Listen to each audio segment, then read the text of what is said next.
Un arrêt de la Cour de cassation du 30 mars 2022 rappelle que la responsabilité de l'expert comptable s'apprécie au regard de la lettre de mission et que les juges ne peuvent pas en dénaturer les termes.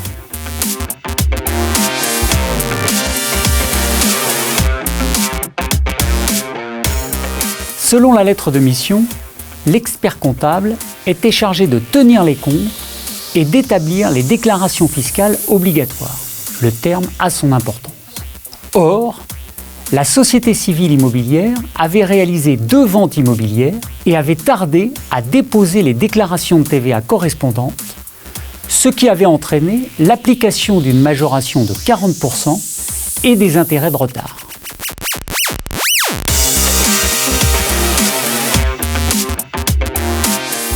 La Cour d'appel a considéré que les déclarations de TVA portaient sur des opérations exceptionnelles et qu'elles n'entraient donc pas dans le champ de la mission de l'expert comptable, mais relevaient seulement de son devoir de conseil. L'expert comptable avait certes commis une faute en n'alertant pas son client sur les délais de déclaration et sur les conséquences d'un éventuel retard.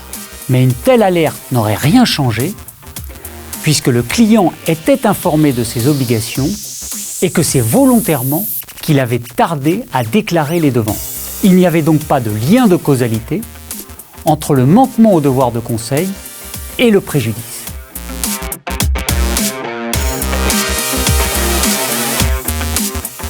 La Cour de cassation reproche à la Cour d'appel d'avoir dénaturé les termes de la lettre de mission. Selon la lettre de mission, l'expert comptable devait établir les déclarations fiscales obligatoires sans distinguer selon que ces déclarations étaient relatives à l'activité habituelle ou exceptionnelle de la société. Or, on sait qu'en ce qui concerne le respect des délais en matière fiscale, l'expert comptable est tenu à une obligation de résultat sur laquelle devra statuer la Cour d'appel de renvoi.